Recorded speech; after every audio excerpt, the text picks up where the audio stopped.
Huwag mo akong ipahiya sa harap ng mga panauhin ko, Winona. You look like a mess. Umalis ka na rito bago pa nila isiping katulong lang kita. Ang boses ni Paulo ay parang talim ng balisong na dahan-dahang humihiwa sa katinoan ni Wilhelmina. Sa gitna ng malawak at marangyang mansyon ng mga Vargas, kung saan ang amoy ng mamahaling alak at halimuyak ng mga bulaklak ay humahalo sa halinghing ng mga elitistang panauhin, nakatayo si Winona na tila isang anino. Ang kanyang mga kamay na namumula at may mga paltos pa dahil sa maghapong pagluluto ng 20 putahe para sa kanilang ika-10 anibersaryo ay pilit niyang itinatago sa likod ng kanyang simpleng bestido. Nagahalo ang hapdi ng kanyang mga sugat at ang init ng hurno na tila nananatili pa rin sa kanyang balat.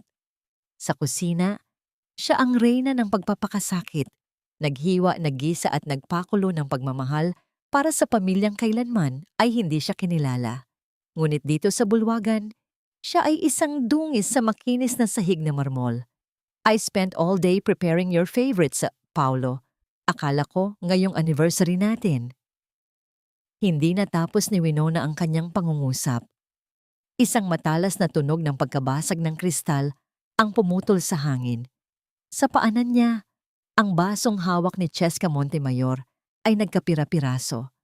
Ang mapula at mamahaling alak ay tumalsik sa suot na apron ni Winona habang si Cheska ay nagpanggap na nagulat.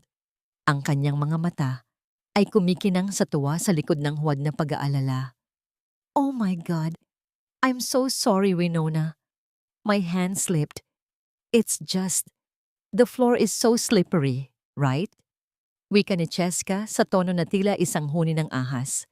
Habang ang amoy ng kanyang pabango, isang mamahaling bango mula sa Paris na binili ni Paulo noong nakaraang buwan, ay sumusulasok sa ilong ni Winona. Winona, linisin mo yan.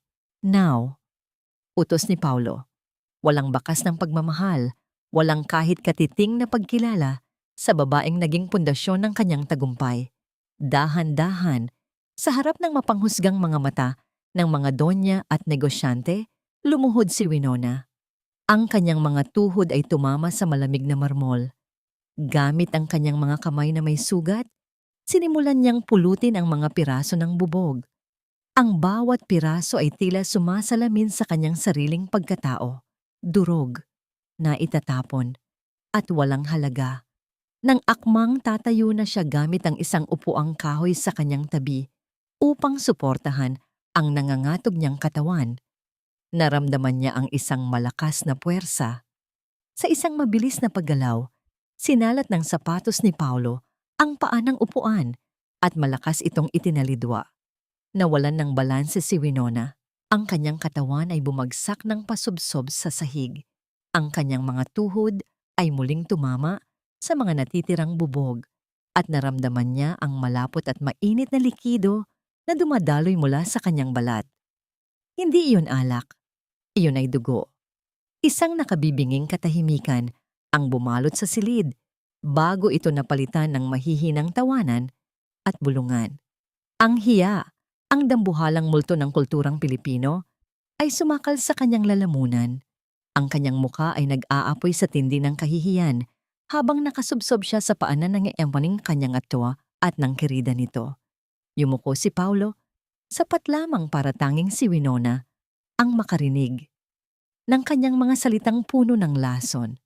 Look at you, Winona. You're bleeding and smelling like garlic and sweat. Nakakasuka ka. Si Cheska ang dapat na nandito sa tabi ko dahil siya ang may class, hindi ang isang tulad mong galing sa kung saang ampunan. Don't ever think na may halaga ka sa bahay na to. Nanatiling nakasubsob si Winona. Ang lamig ng sahig ay tila gumagapang paakyat sa kanyang puso. Ginagawa itong yelo. Ang kanyang mga luha ay hindi pumatak. Tila pati ang kanyang mga mata ay natuyo na sa tindi ng hapdi. Sa loob-loob niya isang tanong ang paulit-ulit na umalingaw-ngaw. Ganito na lang ba ang halaga ng 10 taon ng aking buhay? Ganito na lang ba ang kapalit ng bawat sentimong ibinigay ko para itayo ang pangalang Vargas? Sa gitna ng kanyang pagkakadapa, nahagip ng kanyang paningin ang kanyang singsing sa kasal na nabahira na rin ng dugo at dumi. Isang pirasong metal na kailanman ay hindi naging simbolo ng pag-ibig, kundi ng isang mahabang pagkakakulong. Dahan-dahan, sa kabila ng sakit sa kanyang mga tuhod, itinuod ni Winona ang kanyang mga palad sa sahig. Ang kanyang paghinga ay naging mabagal ngunit malalim. Ang bawat bulong ng pangungutya sa paligid niya ay naging tila mga nota ng isang musikang nagigising sa kanyang diwa. Hindi siya sumigaw, hindi siya umiyak, ngunit sa sandaling iyon, ang Wilhelmina na kilala nila bilang isang maamong tupa ay tuluyan nang nalagutan ng hininga sa sahig na yon. Naramdaman niya ang bigat ng lihim na kanyang itinatago sa loob ng isang dekada. Ang kapangyarihang kayang magpabagsak sa bawat ilaw na kumikinang sa mansyong iyon ay nasa kanyang mga kamay lamang. Salamat, Paulo. Bulong niya sa sarili, isang bulong na hindi narinig ng sinuman sa gitna ng tawanan. Salamat dahil tinapos mo na ang pasensyang matagal ko nang pinakaingatan. Ang hapdi ng mga sugat sa tuhod ni Winona ay hindi maikukumpara sa lamig ng tingin na ipinukol sa kanya ni Doña Remedios. Habang ang mga panauhin ay muling bumabalik sa kanilang tawanan, tila isang aninong mabilis na kumilos ang matandang matrona upang tabingan ang kahihiyang idinulot ng kanyang manugang. Tumayo ka na riyan, Winona. You're making a scene. Nakakahiya sa mga guests. Ang mahinang kurot ng boses ni Doña Remedios ay dumana sa pandinig ni Winona, kasabay ng marahas na paghila nito sa kanyang braso. Dinala siya ng matanda sa madilim na pasilyo patungo sa quarters ng mga katulong, malayo sa ningning ng mga chandelier. Doon, sa ilalim ng isang bumbilyang aandap-andap, hinarap siya ng biyanan. Ang amoy ng mamahaling sampagwita na palaging suot ng matanda ay tila naging amoy ng kamatayan para kay Winona. Magpasalamat ka sa asawa mo, Winona. Kung hindi dahil sa apelidong Vargas, saan ka pupulutin? You were just a nobody, an orphan na binigyan namin ng pagkakataong makatapak sa ganitong karangyaan. Panimula ni Remedios habang diring-diri na tinitingnan ang duguang bestido ni Winona. Utang na loob mo sa amin ang bawat hiningang tinatamasa mo ngayon. Kaya huwag kang mag-inarte dahil lang sa isang aksidente. Aksidente? Bulong ni Winona. Ang kanyang tinig ay tila galing sa ilalim ng lupa. He kicked the chair, Mama. He did it on purpose. Isang mabilis na paggalaw ng kamay ni Remedios ang nagpatahimik sa kanya. Hindi ito sampal, kundi isang marahas na pagpiga sa kanyang panga. Huwag mong pagbibintangan ng anak ko. He's under a lot of stress dahil sa kumpanya. At ikaw, ano bang tulong ang naibibigay mo kundi ang magmukhang kawawa? Look at yourself. You look like a maid. Kaya siguro mas mabuting dyan ka muna sa kusina. Inihagis ng matanda sa harap ni Winona ang isang lumang uniforme ng katulong. Isang kupas na asul na telang may mga mantsa ng lumang pagluluto. Magpalit ka. At pagkatapos, tulungan mo ang mga staff na magligpit. That's the only way you can be useful tonight. Do it for the family's honor, Winona. Unless gusto mong ibalik ko sa kalsada ang lahat ng alaala ng mga magulang mo. Ang pagbanggit sa kanyang mga magulang ay tila isang latay sa likod ni Winona. Hindi alam ni Remedios na ang alaala na kanyang tinutukoy ay ang dambuhalang imperyo ng Santillan na pilit na itinatago ni Winona upang protektahan ang dangal ng lalaking mahal niya o ng lalaking akala niya ay mahal niya. Mag-isa sa madilim na silid, sinimulan ni Winona ang paghuhubad ng kanyang duguang bestido. Ang bawat pagdampi ng magaspang na tela ng uniforme ng katulong sa kanyang mga sugat ay nagpapakitig sa kanyang buong katawan. Amoy kloro at luma ang telang yun. Malayo sa sutla na karaniwang suot ng mga babaeng nasa labas, habang maingat na lumalabas ng silid upang tumungo sa kusina. Napahinto si Winona malapit sa pintuan ng silid-aklatan.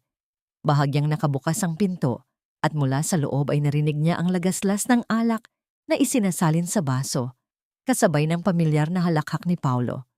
Don't worry, Mama. Malapit na. Wika ni Paulo. Ang tono ay puno ng kumpiyansa at kasakiman. Nakuha ko na ang tiwala ng board. Kapag napirmahan na ang huling papel ng merger, hindi na natin kailangan ang drama ni Winona. Cheska is already doing a great job as my partner sa mga events. People love her. Siguraduhin mo lang na hindi siya makakakuha ng kahit ano, Paulo. Sagot ni Doña Remedios. That girl is a Santillan. Kahit pa itinatago niya. We need to make sure na bago natin siya palayasin, lahat ng assets na hawak niya ay nailipat na sa pangalan mo. Gamitin mo ang utang na loob card. She's weak for that. She's more than weak, Mama. She's pathetic, tawa ni Paulo. She actually thinks I married her for love. I married her because she was the easiest bridge to the Santillan connections. Ngayong nasa akin na ang lahat, she's just a piece of trash na kailangang itapon. Nakalapat ang palad ni Winona sa malamig na pader. Ang bawat salita ay parang pako na ibinabaon sa kanyang puso. Ngunit sa pagkakataong ito, hindi sakit ang naramdaman niya. Isang kakaibang uri ng init ang nagsimulang dumaloy sa kanyang mga ugat. Isang init na hindi galing sa lagnat, kundi sa isang naglalayab na pagnanais na makitang gumuho ang lahat ng kinalalagyan ng mga taong ito. Sa gitna ng kadiliman ng pasilyo, dahan-dahang hinawakan ni Winona ang kanyang kwintas. Isang locket na naglalaman ng larawan ng kanyang ama. Doon, sa harap ng pintuan, kung saan pinaplano ang kanyang pagkawasak, isang sumpa ang binuo ni Winona sa kanyang isipan. Hindi na siya ang mahiyaing Winona na sumusunod sa bawat kumpas ng mga Vargas. Sa ilalim ng suot niyang uniporme ng katulong, tumitibok ang puso ng isang tunay na Santillan. Habang naglalakad siya patungo sa kusina upang simulan ang paglilingkod, isang anino ang humarang sa kanyang daan. Si Cheska, hawak ang isang baso ng champagne, nakasandal sa pader at may mapanguyam ng ngiti. Ang ganda ng bago mong outfit, Winona. Bagay na bagay sa'yo. Pangungutya ni Cheska. By the way, Paulo and I are going to Tagaytay this weekend. Pakihanda naman ang mga silk sheets na binili ko. Ayaw ko ng mga mumurahing tela, naiirita ang balat ko. Tiningnan siya ni Winona nang diretso sa mga mata, isang tingin na hindi pa nakikita ni Cheska kailanman. Walang takot, walang luha, kundi isang kailaliman na tila lalamon sa sinumang tumitig dito. Huwag kang mag-alala, Cheska. Mahinahong sagot ni Winona sa wikang Taglish. I will make sure everything is unforgettable. Pagkatapos ng weekend na ito, hinding-hindi niyo makakalimutan ang pangalang ibinasura niyo. Sa ilalim ng malamig at madilaw na ilaw ng kusina, ang tanging maririnig ay ang marahang pagdaloy ng tubig mula sa gripo. Nakaharap si Winona sa isang bundok ng mga maruruming pinggan, ang mga labi ng piging na hindi para sa kanya. Ang pilak na tray na kanyang hinuhugasan ay nagsilbing salamin. Doon, nakita niya ang kanyang sariling refleksyon. Isang babaeng may suot na asul na uniforme, may mga mata na tila malalim na balon ng nakaraang pagtitiis. Sariwa pa sa kanyang gunita ang gabi 5 taon na ang nakararaan. Noong ang kumpanya ng mga Vargas ay nasa bingit ng pagbagsak. Hindi malilimutan ni Winona ang itsura ni Paulo. Hapo, namumutla, at halos mabaliw sa takot na mawala ang lahat ng kanyang ipinagmamalaki. Sa mga sandaling iyon, habang si Paulo ay lunod sa alak at kawalan ng pag-asa, si Winona ang naging aninong kumilos sa dilim. Sa bawat gabi na ang buong mansyon ay nahihimbing, si Winona ay nakaupo sa harap ng kanyang laptop sa maliit na sulok ng silid-aklatan. Siya ang muling bumuo ng mga financial projections. Siya ang nag-ayos ng mga butas sa logistics at siya ang bumuo ng estratehiya para makuha ang Gold Logistics bid, ang proyektong muling bumuhay sa House of Vargas. Ang kanyang talino, ang kanyang dugong Santillan na nananalaytay sa kanyang mga ugat, ang siyang nagtahi sa bawat punit na pangarap ni Paulo. Ngunit nang dumating ang araw ng tagumpay, nang pirmahan ng kontrata sa harap ng mga kamera, si Winona ay pinanatili sa likuran. Honey, you stay in the car. Masyadong mainit sa labas. Baka mahilo ka lang. I'll handle the press. Ang nakangiting sabi ni Paulo noon, isang nangiting akala ni Winona ay pag-aalala. Ngunit yun pala ay isang pader na unti-unting itinatayo para itago siya sa mundo. Simula noon, ang bawat papuring natatanggap ni Paulo ay naging parang nakalalasong gamot. Naniwala ang mundo na si Paulo Vargas ay isang henyo, isang self-made billionaire. At naniwala rin si Paulo sa sarili niyang kasinungalingan. Biglang bumukas ang pinto ng kusina, pinuputol ang kanyang pag-iisip. Pumasok si Paulo, maluwag na ang kurbata at amoy alak. Wala na ang mapagkunwaring ngiti na ipinapakita niya sa mga panauhin. Winona, why are you still here? Bakit hindi mo pa natatapos yan? Singhal niya habang kumuha ng tubig sa refrigerator. I'm almost done, Paulo. Marami lang talagang hinugasan. Mahinahong sagot niya, hindi lumingon. Dapat lang, you have to earn your keep in this house, sabi ni Paulo bago lumapit sa kanya at ibinagsak ang isang makapal na folder sa counter na basang-basa. Here, I need you to review this. May banyagang investor na gustong pumasok sa shipping line natin. Make sure the numbers are perfect like what you usually do. I need it by 6:00 ng umaga tomorrow. We have a meeting. Tinitigan ni Winona ang folder. Ang mga pahina ay unti-unting nababasa mula sa tubig sa counter. This is a ₱1 billion deal, Paulo. At gusto mong tapusin ko ito sa loob ng ilang oras habang naglilinis ako ng kusina. Don't complain, Winona. You're good with numbers, right? Yan lang naman ang silbi mo. It's not like you can represent me in public with that look. Tiningnan niya ng may pandidiri ang uniforme ni Winona. Fix it. Make me look like the visionary that they think I am. And by the way, make sure my suit is pressed. Cheska and I have a lunch date with the stakeholders later. Nang lumabas si Paulo, naiwan ang katahimikan na tila mas mabigat pa sa bundok ng mga pinggan. Dahan-dahang binuklat ni Winona ang folder. Ang kanyang mga daliri ay nanginginig, hindi dahil sa pagod, kundi dahil sa isang natuklasan. Sa loob ng folder, nakita niya ang isang memorandum of agreement. Hindi lang ito basta investment. Nakapaloob dito ang paglilipat ng lahat ng operational control ng Santillan Vargas Shipping sa isang shell company na nakarehistro sa ilalim ng pangalan ni Cheska Montemayor. Ang asukal na idinulot niya sa buhay ni Paulo sa loob ng 10 taon ay naging lason na ngayon sa kanyang lalamunan. Ginamit ni Paulo ang bawat patak ng kanyang pawis at talino para itayo ang isang palasyo para lamang ibigay ang susi nito sa ibang babae. Huminga ng malalim si Winona. Ang hapdi ng kanyang mga sugat sa tuhod ay naging tila kuryenteng nagpadaloy ng lakas sa kanyang buong pagkatao. Kinuha niya ang kanyang lumang ballpen. Hindi niya aayusin ang mga numero para kay Paulo. Sa halip, may isang maliit na detalye siyang babaguhin sa kontrata. Isang legal na trapdoor na siya lang ang nakakaalam kung paano buksan. Isang mapait na ngiti ang sumilay sa kanyang mga labi. Ang aninong walang mukha ay handa nang magpakita. You want me to make you look like a visionary, Paulo? Bulong niya sa hangin ng kusina. I will show the world exactly what kind of future you have. A future where you have absolutely nothing. Habang nagsusulat, narinig niya ang mahinang tunog ng pag-akyat ni Paulo sa itaas, patungo sa silid, kung saan marahil ay hinihintay siya ng tawag ni Cheska. Sa sandaling iyon, ang kanyang cellphone sa loob ng bulsa ng apron ay nag-vibrate. Isang text mula sa isang hindi kilalang numero, ngunit alam ni Winona kung sino ito. The accounts are ready, madam. One word from you, and the Santillan bloodline reclaims its throne. Siyam o bandin kayo na nga.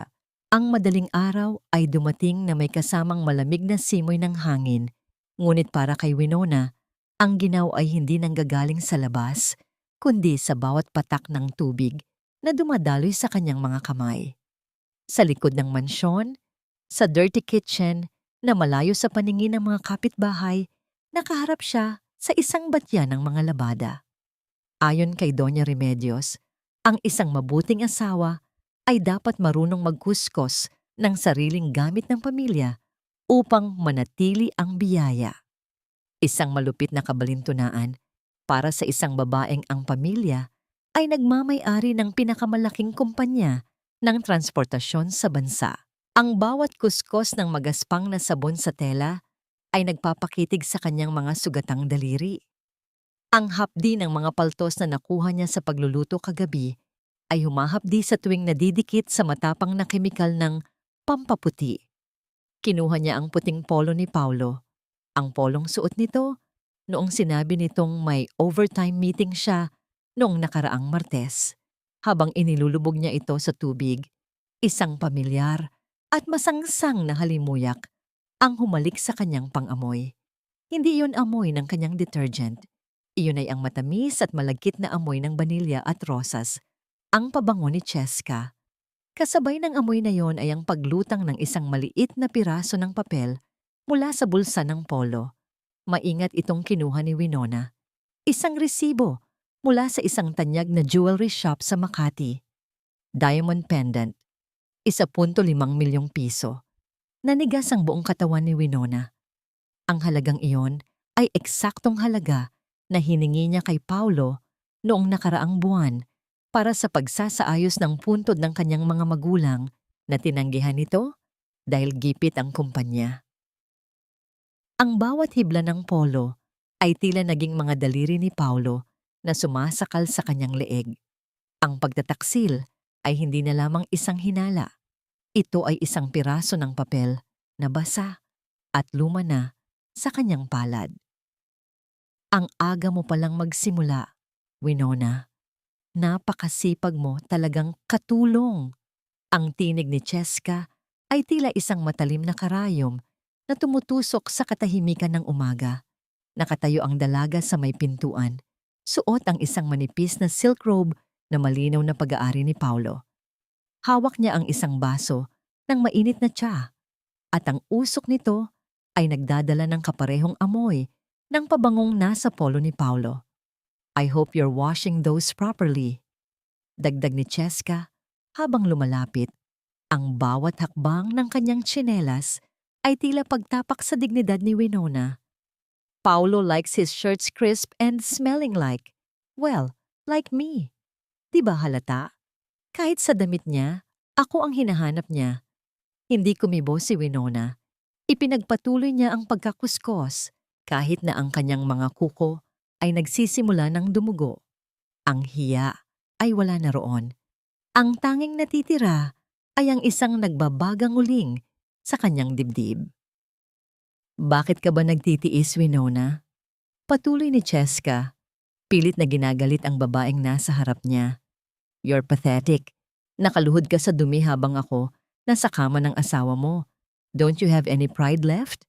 O baka naman sanay ka na talagang tinatapakan? Dahan-dahang tumayo si Winona. Hinarap niya si Cheska nang walang kahit anong emosyon sa mukha.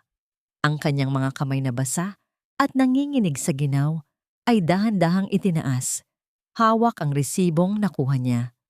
Alam mo ba kung anong kulay ng brilyante ang pinakamahal, Cheska? Mahinahong tanong ni Winona sa wikang Taglish.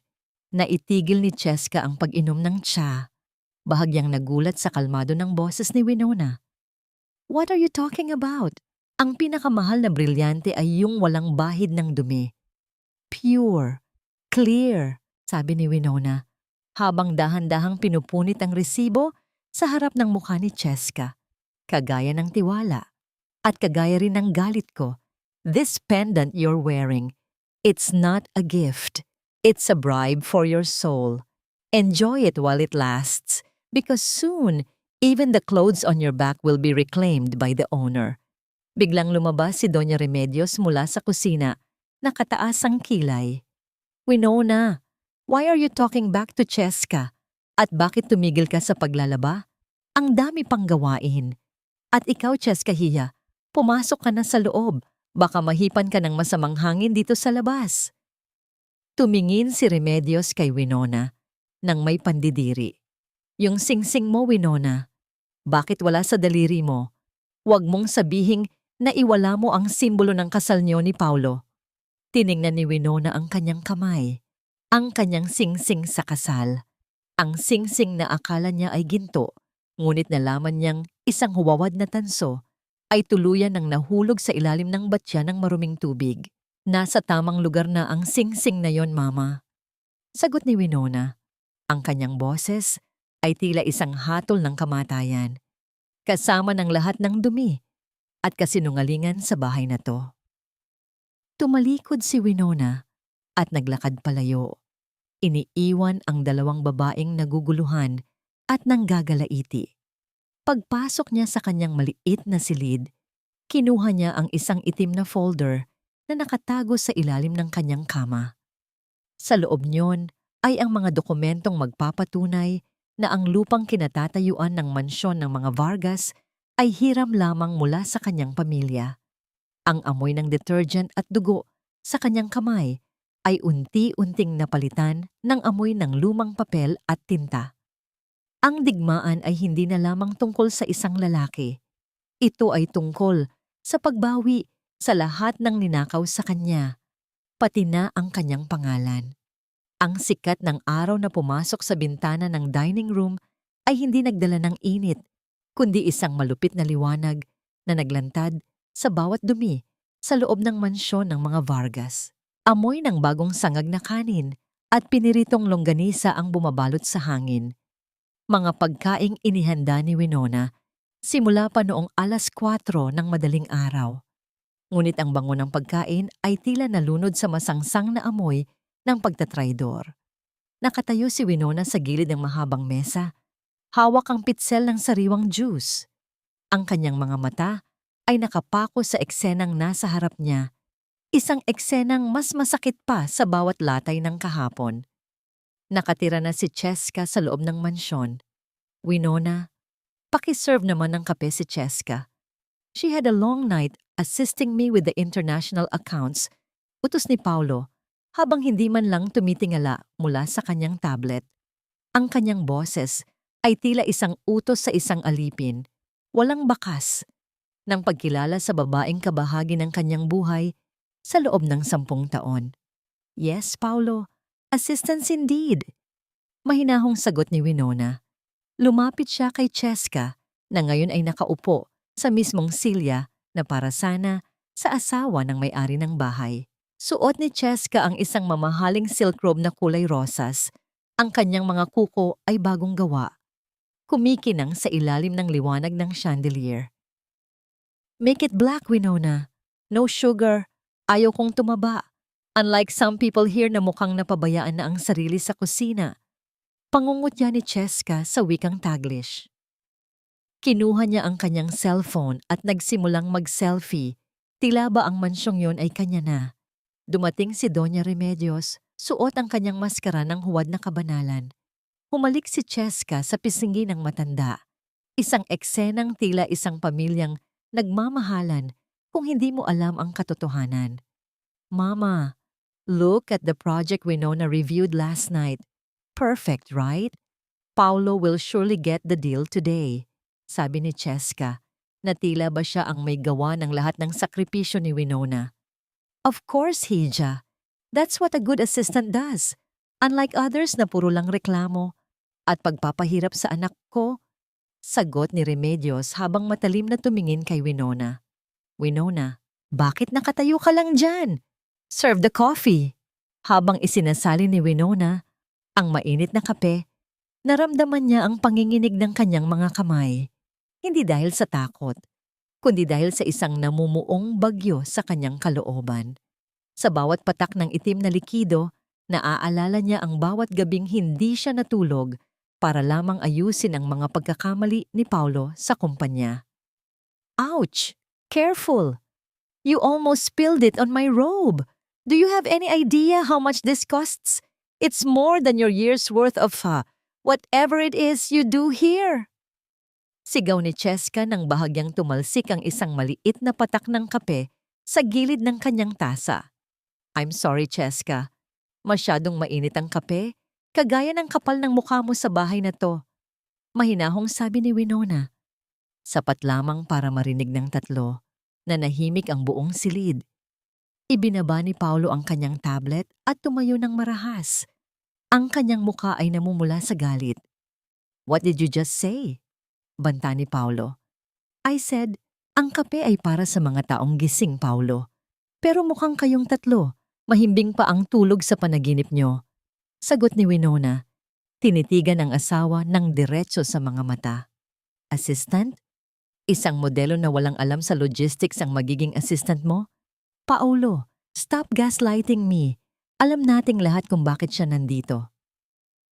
You're being paranoid again, Winona. This is about business. Ang dumi-dumi ng isip mo, kaya siguro hindi tayo biniyayaan ng anak dahil sa sama ng ugali mo. Sigaw ni Paulo. Ang mga salitang yon ay tila isang lason na ibinuhos sa isang bukas na sugat.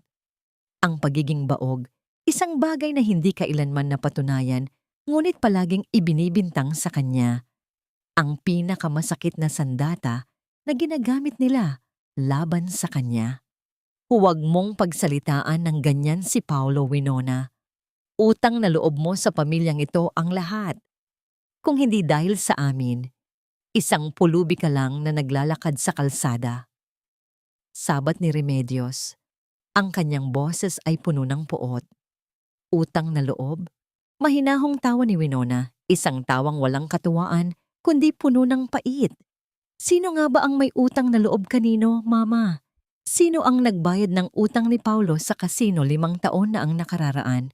Sino ang nag-ayos ng merger ng malugi ang transport line nyo? Ako. Lahat yon, ako. Isang mabilis na paggalaw ang hindi inaasahan ni Winona. Sa gitna ng kanyang pagsasalita, itinaas ni Paulo ang kanyang kamay at isang malakas na sampal ang dumapos sa pisngi ni Winona. Ang tunog ng palad na tumama sa balat ay umalingaw-ngaw sa buong dining room. Napalingon ang ulo ni Winona sa lakas ng impact. Naramdaman niya ang agad na pamamanhid ng kanyang pisngi na sinundan ng isang nagbabagang hapdi. Huwag kang magmalaki sa akin, Winona. Inimbento mo lang ang lahat ng yan. Sa utak mong may sakit. Lahat ng meron tayo ngayon ay dahil sa pagod ko. You are nothing but a shadow. At ang anino, pwedeng palitan. Kapag lumabas na ang tunay na liwanag, sabi ni Paulo habang hinahawakan sa braso si Cheska na tila ba ito ang biktima, na natiling nakatungo si Winona. Ang kanyang buhok ay tumabing sa kanyang mukha. Sa ilalim ng kanyang mga mata, isang patak ng luha ang lumabas, ngunit hindi ito luha ng pighati. Iyon ang huling patak ng Wilhelmina na nagmamahal. Dahan-dahan niyang inangat ang kanyang mukha. Walang bakas ng sakit, walang bakas ng pagsisisi. Isang malamig na ngiti ang sumilay sa kanyang mga labi. Isang nangiting nagpatahimik maging kay Paulo. You're right, Paulo. Ang anino ay nawawala kapag may liwanag. Bulong ni Winona. And I promise you, the light is coming. At kapag nangyari yon, titiyakin kong wala ni isang sulok sa mundong ito ang tatanggap sa inyo. Tumalikod si Winona at naglakad palabas ng dining room ng may dignidad na hindi kayang tapatan ng kahit anong brilyante ni Cheska. Pagpasok niya sa banyo, binuksan niya ang gripo at hinayaang dumaloy ang malamig na tubig. Tumingin siya sa salamin. Ang bakas ng mga daliri ni Paulo ay malinaw na nakaukit sa kanyang pisngi. Kinuha niya ang kanyang cellphone sa loob ng kanyang uniforme. Pinindot niya ang speed dial number 1. Attorney Santiago, sabi ni Winona. Ang kanyang boses ay tila yelo. Start the liquidation. I want the Vargas name erased from every asset I own. And attorney, make it painful. I want them to feel every centavo I've ever bled for them. Ang katahimikan sa loob ng silid-aklatan ni Paulo ay tila isang malapot na usok na sumasakal sa hininga ni Winona. Amoy ng mamahaling tabako at lumang katad ang nakabalot sa 4 na sulok ng kwarto. Mga amoy na simbolo ng kapangyarihang akala ni Paulo ay kanya. Habang ang lahat ay abala sa labas, Pumasok si Winona bitbit ang isang tray ng tsaa, isang dahilan upang makalapit sa mesa ng asawa. Sa ilalim ng liwanag ng isang lampara, nakita ni Winona ang isang kulay abong folder na bahagyang nakalabas sa drawer na hindi laging nakakubli. Ang kanyang puso ay tumibok ng mabilis, tila isang tambol na nagbababala ng panganib. Dahan-dahan niyang inilapag ang tsaa at sa kabila ng panginginig ng kanyang mga daliri, binuklat niya ang mga dokumento. Ang unang pahina ay sapat na para tumigil ang pag-ikot ng kanyang mundo. Isang deed of real estate mortgage, ang paksa, ang ancestral house ng mga Santillan sa Forbes Park, ang tanging alaala na iniwan ng kanyang mga magulang. Ang bahay na ipinangako ni Paulo na hinding-hindi gagalawin. Ngunit doon, sa ilalim ng dokumento, nakita niya ang kanyang sariling pirma. Isang huwad na pirma, isang panggagaya na tanging ang isang taong matagal siyang pinag-aralan ang makakagawa. Ang halaga ng loan, 50 milyong piso. At ang benepisyaryo ng pondo, isang pribadong account sa ilalim ng pangalang Cheska M. Naramdaman ni Winona ang pag-akyat ng isang malamig na pawis sa kanyang likuran. Ang bawat letra sa papel ay tila nagiging mga uod na kumakain sa kanyang pagkatao. Hindi lang siya ninakawan ng dangal, ninakawan siya ng kanyang nakaraan. Anong ginagawa mo rito? Ang boses ni Paulo ay galing sa pintuan, malamig at puno ng pagbabanta. Naglalakad siya palapit. Ang bawat tunog ng kanyang sapatos sa sahig ay tila isang hatol.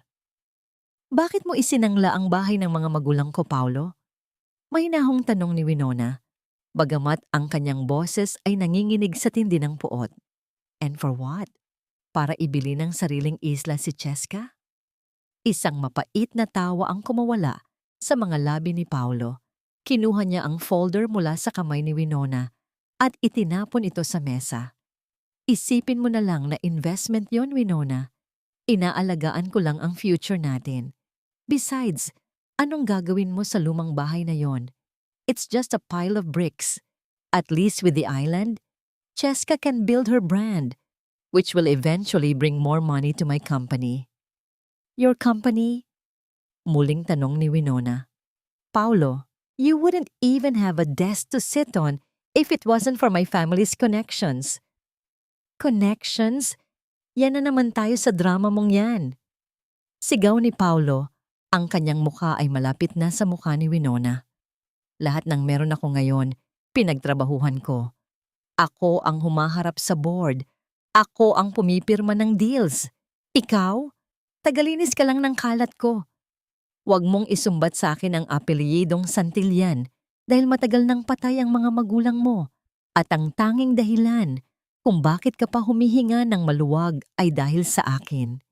Sa gitna ng kanyang galit, hinablot ni Paulo ang kamay ni Winona. Ang kanyang mahigpit na pagkakahawak ay tila dudurog sa mga buto ni Winona. Sa sobrang lakas ng puwersa, ang singsing sa kasal ni Winona ay sumabit sa gilid ng mesa at tuluyang nabali. Ang singsing, ang gintong simbolo ng kanilang sumpaan, ay nahati sa dalawa. At nang bumagsak ang mga piraso sa sahig, ang tunog nito ay hindi tunog ng ginto. Iyon ay tunog ng isang mumurahing bakal na pinintahan lamang ng kulay dilaw. Nanlaki ang mga mata ni Winona. Yumuko siya at kinuha ang bahagi ng singsing. Sa loob nito, nakita niya ang isang maliit na marka, Made in Quiapo. Fake? Bulong ni Winona. Pati ang singsing na to, fake? Of course it's fake! Singhal ni Paulo, hindi man lang nagpapakita ng pagsisisi. Bakit ako bibili ng totoong brilyante para sa isang asawang hindi naman marunong magdala ng alahas? It was just a prop, Winona. Just like this marriage, you were a means to an end. At ngayong nakuha ko na ang kailangan ko, you're nothing but a liability. Itinulak ni Paulo si Winona ng malakas. Bumagsak ang babae sa sahig. Ang kanyang mga palad ay tumama sa matitigas na piraso ng nabaling singsing. Ang sakit ay gumuhit sa kanyang balat. Ngunit sa pagkakataong ito, walang luhang lumabas. Ang bawat gaslighting, ang bawat sampal, at ang huling pagtataksil sa kanyang mga magulang ay tila naging mga piraso ng isang puzzle na sa wakas ay nabuo na sa kanyang isipan. Ang lalaking minahal niya ay hindi kailanman nag-exist. Ang House of Vargas ay isang palasyong gawa sa buhangin at siya ang tanging nagpapanatili nitong nakatayo. Dahan-dahang tumayo si Winona. Pinunasan niya ang kaunting dugo sa kanyang palad gamit ang kanyang apron.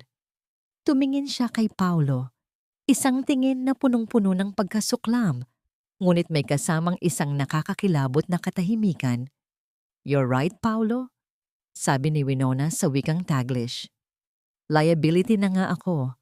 And you know what happens to liabilities in business? They are written off, together with the bad debts." "What are you talking about?" Kunot noong tanong ni Paulo, ngunit may bakas na ng kaba sa kanyang mga mata.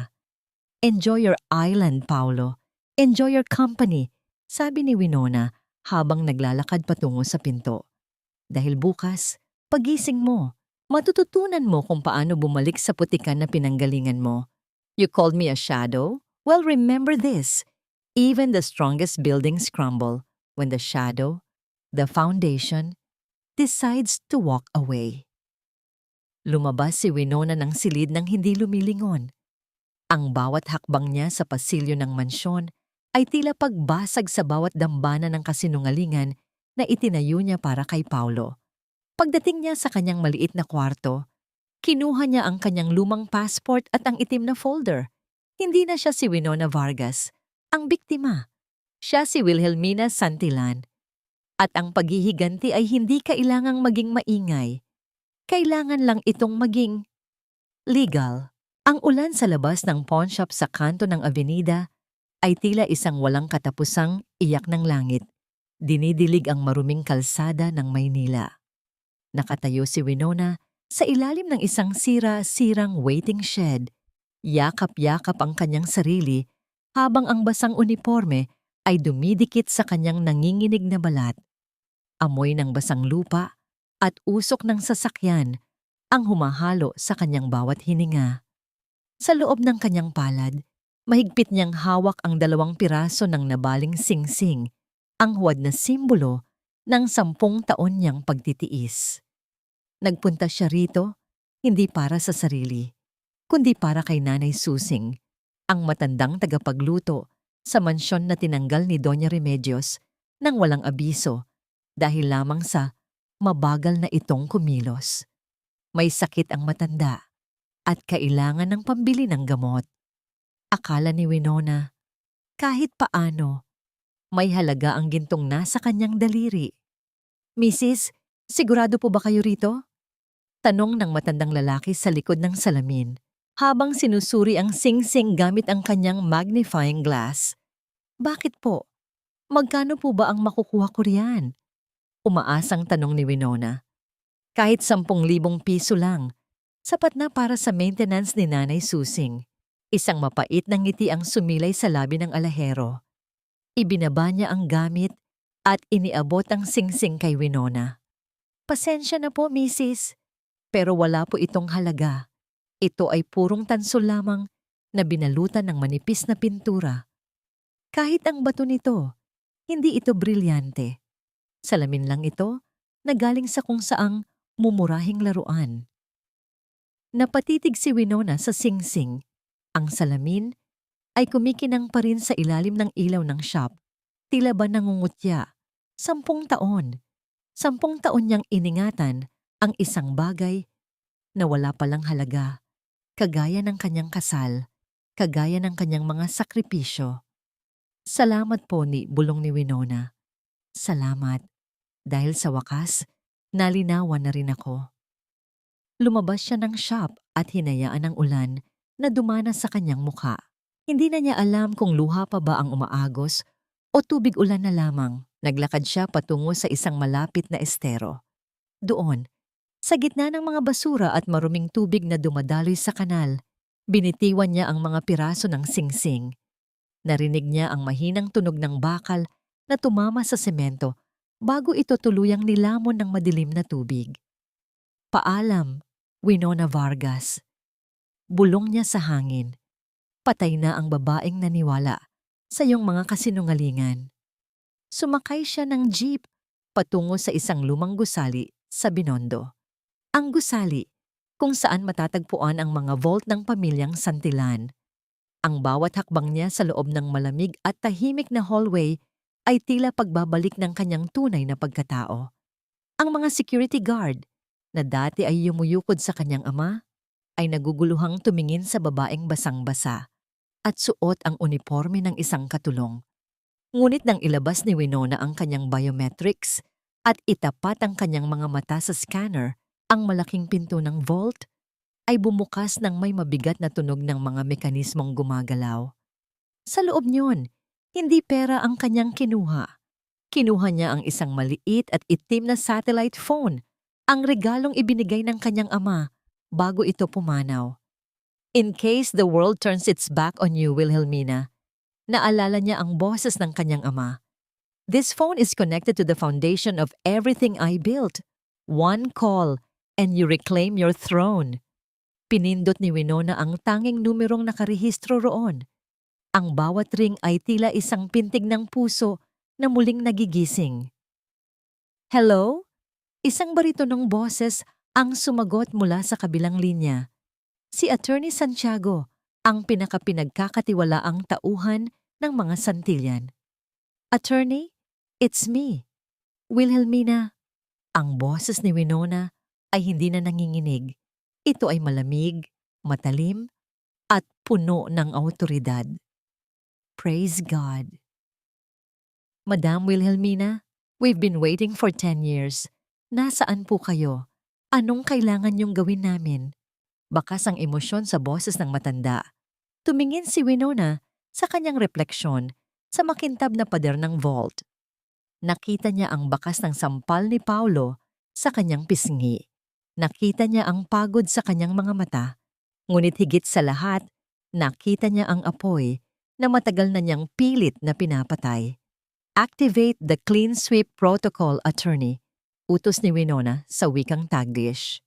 I want the auditing of all Vargas accounts to start tonight. Every centavo they borrowed from my trust funds, call it back. Every property they think they own under my signature, seize them. And Attorney, buy the majority shares of the International Shipping Union, ang kumpanya kung saan si Paulo ay nag-a-apply bilang CEO. Consider it done, Madam. Anything else? Pahimi pumaya. Prepare my dress for the Business Mogul of the Year Gala next week. Black, like a widow attending the funeral of her enemies, sabi ni Winona bago pinatay ang tawag. Lumabas siya ng vault nang may bagong lakad. Ang ginaw ay wala na. Ang bawat patak ng ulan na tumatama sa kanya sa labas ay hindi na tila latay, kundi isang binyag. Isang binyag para sa muling pagsilang ni Wilhelmina Santillan. Habang pabalik siya sa mansyon ng mga Vargas upang gampanan ang kanyang huling gabi bilang katulong. Isang kaisipan ang nagbigay sa kanya ng kapayapaan. Ang mga brilyante ay nabubuo sa ilalim ng matinding pressure. At si Paulo Vargas ay nagkamali ng nilalang na sinubukang durugin. Pumasok si Winona sa mansyon ng walang imik. Ang bawat yabag ng kanyang basamongling asyos ay nag-iiwan ng bakas ng putik sa mamahaling carpet ng mga Vargas. Amoy ng ulan at kalawang ang dala niya. Isang amoy na tila lason sa loob ng bahay na palaging nangangamoy, mamahaling insenso at lavender. Winona, Diyos ko, look at the mess you're making. Are you blind or just plain stupid? Ang tili ni Doña Remedios mula sa itaas ng hagdan. Nakasuot ang matanda ng kanyang nightgown na gawa sa sutla. Hawak ang isang pamaypay na tila ba ang presensya ni Winona ay isang masamang hangin na dapat itaboy. Hindi sumagot si Winona. Dire-diretso siyang naglakad patungo sa kusina. Don't you dare ignore me.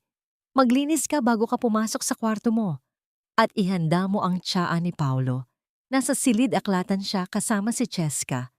They are celebrating the big win today. Dagdag ni Remedios bago tumalikod ng may kasuklaman. Sa loob ng kusina, habang nagpapakulo ng tubig, hinawakan ni Winona ang satellite phone sa loob ng kanyang bulsa. Naramdaman niya ang tigas at lamig nito. Isang paalala na ang mundong ito ay hindi na sa kanila. Isang pindot lamang at ang kuryente ng kanilang kapangyarihan ay mapuputol.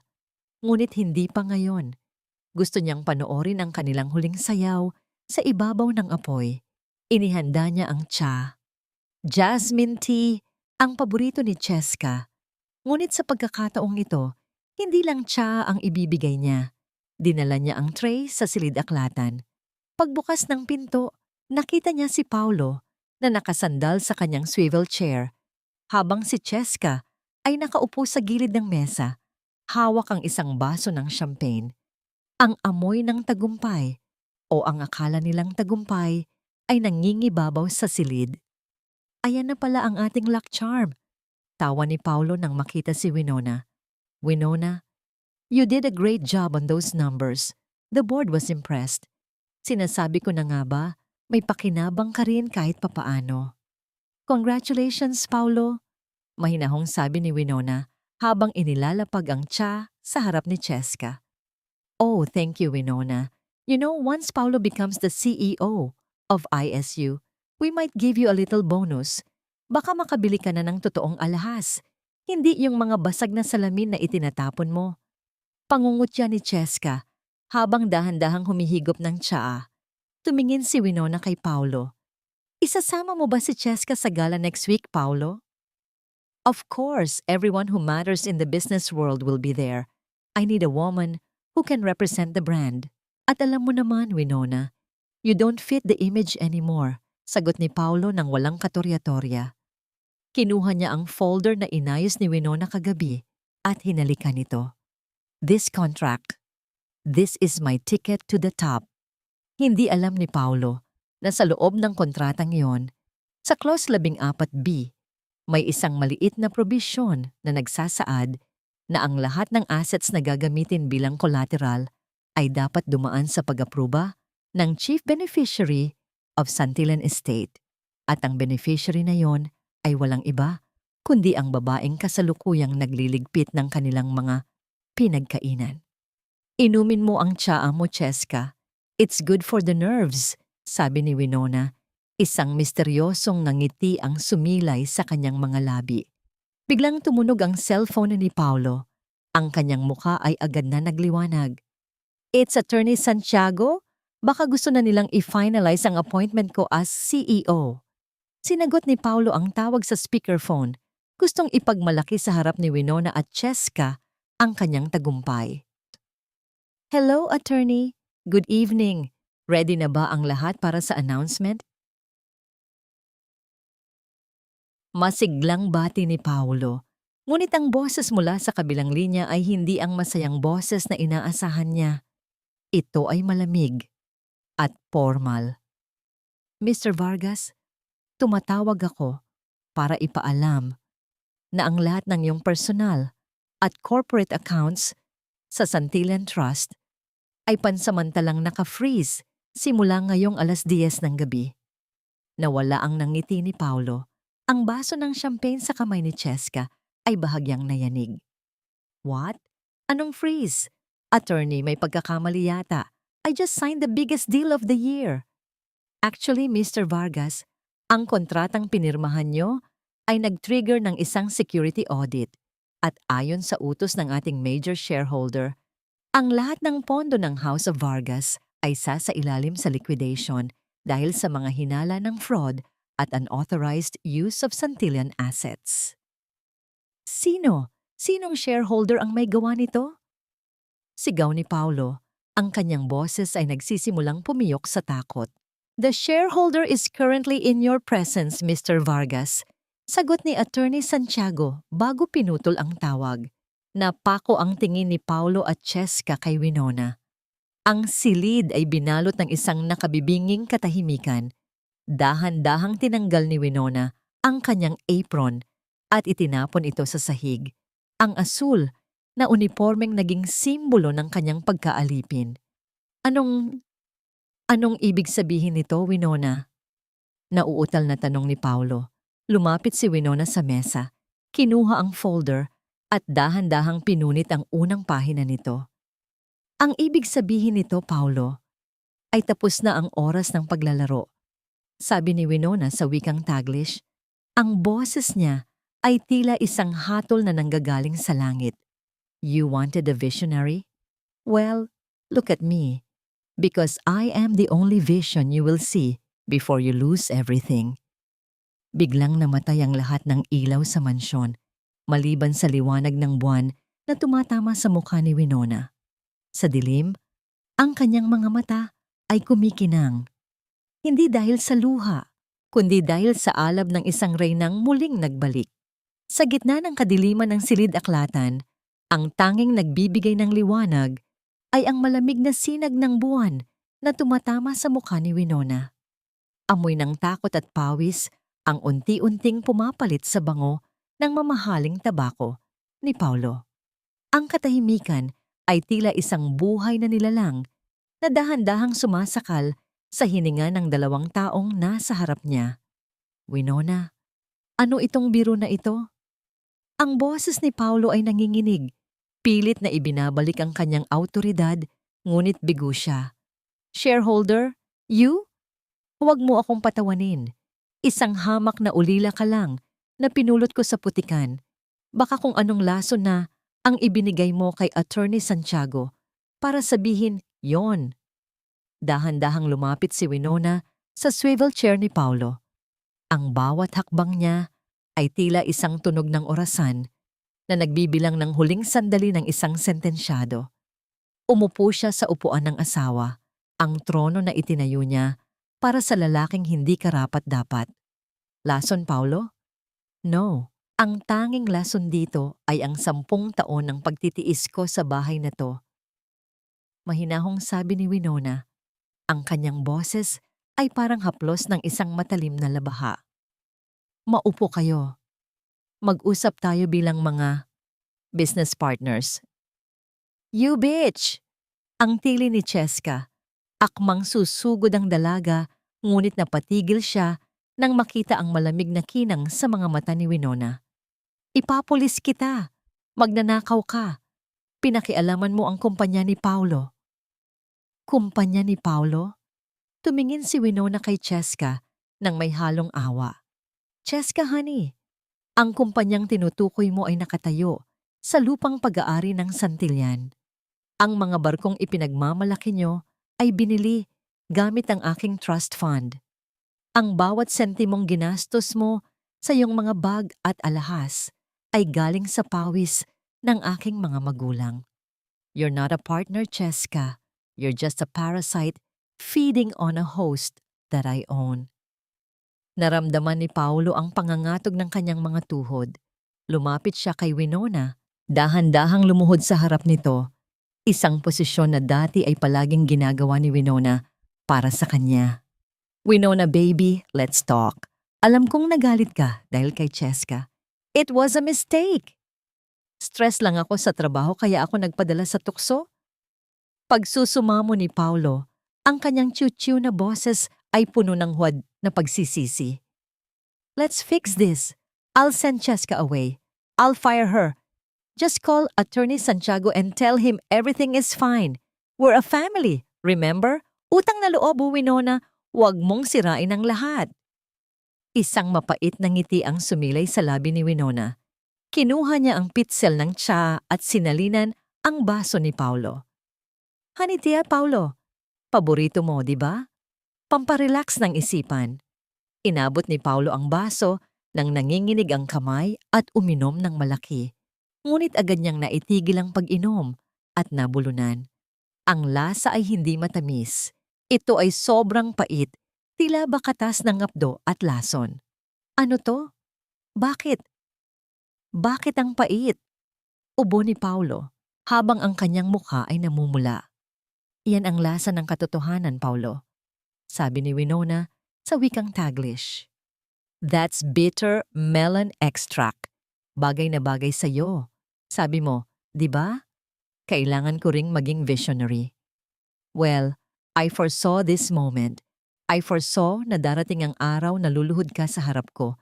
Hindi dahil mahal mo ako, kundi dahil kailangan mo ang pera ko. Anong gusto mong gawin ko? Sasambahin ba kita? Just give me back my access to the accounts. Sigaw ni Paulo, ang desperation ay lumalabas na sa kanyang balat. Tumayo si Winona at dinala ang kanyang mukha malapit sa mukha ni Paulo. I don't want your worship, Paulo. I want your accountability. Every centavo you stole, every slap you gave me, and every lie you told, it's all listed here. Inilabas ni Winona ang isang tablet. Ipinakita niya ang live footage ng mga tauhan ni Attorney Santiago na kasalukuyang naglalagay ng yellow tape sa paligid ng kanyang isla sa Palawan at sa kanyang mga luxury cars sa garage. Lahat ng collateral na ginamit mo, Paulo, ay invalid dahil hindi mo alam na ang pirma mo sa mga dokumentong yon ay walang silbi kung wala ang countersign ko bilang primary owner. You played a game where you didn't even know the rules. Biglang bumukas ang mga ilaw sa silid. Nakatayo sa pintuan si Doña Remedios, hawak ang kanyang dibdib, namumutla habang tinitingnan ang eksena. Winona, anong kalapastanganan ito? Bakit may mga lalaking kumukuha ng mga gamit ko sa labas? My jewelry, my bags, hiyaw ng matanda. The party is over, Doña Remedios, sabi ni Winona, hindi man lang tinitingnan ng matanda. Ang utang na loob na palagi nyo isinusumbat sa akin, consider it paid. Pero ang utang nyo sa akin, ang 10 taon ng buhay ko na ninakaw nyo, iyan ang sisingilin ko sa inyo. Piso-piso.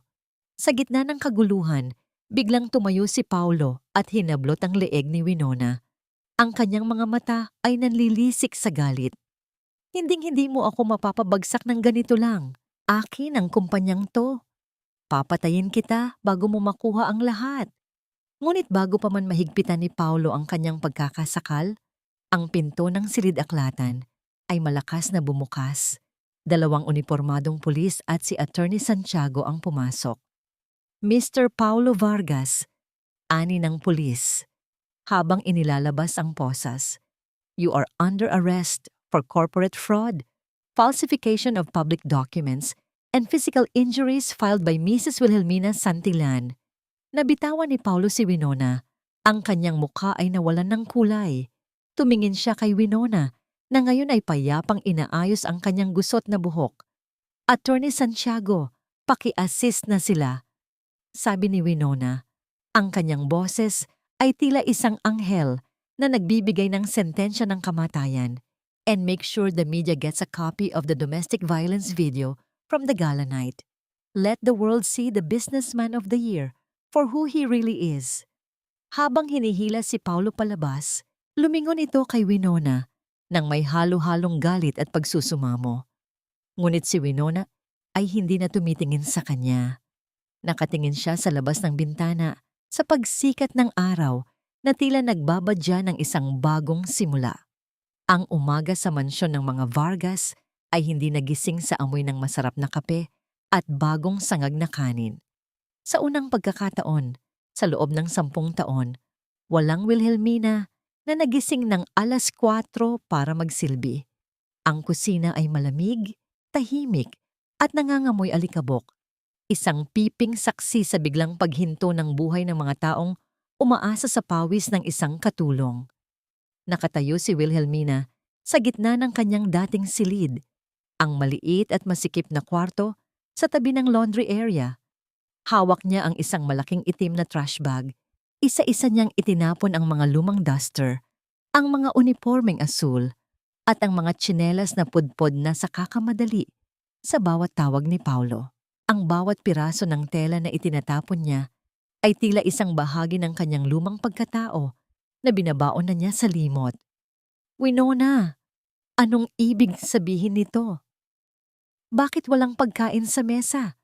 Bakit nakalock ang pantry? Ang boses ni Doña Remedios ay pumiyok sa galit habang pababa ito ng hagdan. Bit-bit ang kanyang banidad na tila ba ang kawalan ng almusal ay isang krimen laban sa sangkatauhan. Ngunit napatigil ang matanda nang makita si Wilhelmina na lumalabas mula sa quarters. Hindi na suot ni Wilhelmina ang kanyang apron. Nakasuot siya ng isang simpleng puting lino na dress, ang kanyang buhok ay maayos na nakapusod at ang kanyang mukha ay malinis, walang bakas ng uling mula sa kusina. Ang pantry ay nakalock dahil lahat ng laman niyon ay binili gamit ang pera ng aking pamilya. Remedios, malamig na sabi ni Wilhelmina, wala na ang mama sa kanyang pananalita. And since you are no longer a guest in my house, you have no right to touch them. Your house? Ang kapal ng mukha mo. Bahay ito ng anak ko. Bahay ito ni Paulo. Sigaw ni Remedios habang ang kanyang mga kamay ay nanginginig sa gigil. Check the land title, Remedios. Check the tax declarations. Sagot ni Wilhelmina habang iniabot ang isang folder sa matanda. Ang mansyong ito ay nakatayo sa lupang mana ko sa aking ama. Ang bawat hollow block na ginamit dito ay binayaran ng Santillan Estate. Paulo was just a tenant who forgot to pay his rent. With respect and fidelity. Sa kabilang panig ng bulwagan, lumabas si Cheska mula sa silid ni Paulo. Gulo-gulo ang buhok nito, ang kanyang maskara ay kalat na sa kanyang muka dahil sa iyak kagabi. Bit-bit niya ang isang malaking maleta. Pilit na isinisiksik ang mga mamahaling designer bags na hiningi niya kay Paulo. I'm leaving this hellhole. Hindi ko akalaing wala palang kwenta ang lalaking yon. Maktol ni Cheska sa wikang Taglish. But don't think I'll leave empty-handed. I'm taking these bags. They're mine. Halt! Ang boses ni Attorney Santiago ay umalingaw-ngaw sa pintuan. Kasama niya ang 2 sheriff at isang security team. Miss Montemayor, lahat ng gamit na nasa maletang yan ay binili gamit ang mga pondo na iligal na kinuha mula sa Santillan Trust. Ang mga yan ay itinuturing na proceeds of crime. Pakibitawan ang maleta kung ayaw mong madagdagan ang kaso mo ng theft. Paliwanag ng abogado ng may autoridad. Napasigaw sa inis si Cheska at binitawan ang maleta. Ang tunog ng pagbagsak nito sa sahig ay tila tunog ng kanyang gumuho na pangarap. You think you won, Winona? Lumingon si Cheska. Ang kanyang mga mata ay nanlilisik. Paulo never loved you. Kahit kunin mo ang lahat ng pera, sa akin pa rin ang puso niya. You're just a cold, rich bitch who needs to buy loyalty. Tumingin si Wilhelmina kay Cheska. Hindi nang may galit, kundi nang may malalim na pag-unawa sa kababawan ng dalaga. Cheska, you can keep his heart. In fact, you can have the whole of him. After the trial, you can visit him in prison. I'm sure ang pag-ibig niyo ang magpapakain sa kanya roon dahil ang bawat sentimong ninakaw niya ay babawiin ko. Hinarap ni Wilhelmina si Attorney Santiago. Is everything ready for the gala tonight? Yes, madam. Ang Business Mogul of the Year Awards ay gaganapin sa Grand Ballroom. Ang buong business community ay nandoon. And the best part? Paulo was supposed to receive the Rising Star Award. But since he's currently in a holding cell, the board has decided to give the floor to the person who actually ran the business. Isang malamig na ngiti ang sumilay sa mga labi ni Wilhelmina. Good. I want a seat in the front row for Doña Remedios and Cheska. I want them to see how a real Santillan takes back her crown. And the video, madam? Ready the video? I want the world to see the ironic reality of the Vargas family. Ang lalaking akala nila ay visionary, ay isang bouncer lang pala ng sariling kasinungalingan. At ang babaeng itinuring nilang lady of the house ay ang reynang hindi nila dapat kinalaban. Habang naglalakad si Wilhelmina, patungo sa naghihintay na itim na Mercedes sa labas, narinig niya ang huling pagsusumamo ni Remedios. Winona, utang na loob. Saan kami pupunta? Wala kaming pera. Wala kaming matitirhan. Huminto si Wilhelmina sa may pintuan, ngunit hindi siya lumingon. Ang amoy ng sariwang hangin sa labas ay tila isang luna sa 10 taon niyang pagkakakulong sa amoy ng kusina at pagtitimpi. May isang maliit na apartment sa Tondo na nakapangalan pa kay Paulo. Sabi ni Wilhelmina, ang kanyang boses ay tila isang bulong ng hangin. Doon siya nagsimula, bago ko siya tinulungan. Bagay kayo roon. Doon niyo pag-aralan ang tunay na kahulugan ng utang na loob. Sumara ang pinto ng sasakyan nang may mabigat at solidong tunog. Habang umaandar ang sasakyan palayo sa mansyon, tiningnan ni Wilhelmina ang kanyang mga kamay. Wala na ang mga paltos, wala na ang dumi sa ilalim ng kanyang mga kuko. Ang gabi ay para sa hustisya. At ang buong Maynila ay magiging saksi sa muling pagbangon ng huling Santillan. Ang Grand Ballroom ng Peninsula Manila ay nagliliyab sa liwanag ng mga kristal na chandelier. Tila ba bawat kislap nito ay nagbabantay sa mga lihim ng mataas na lipunan.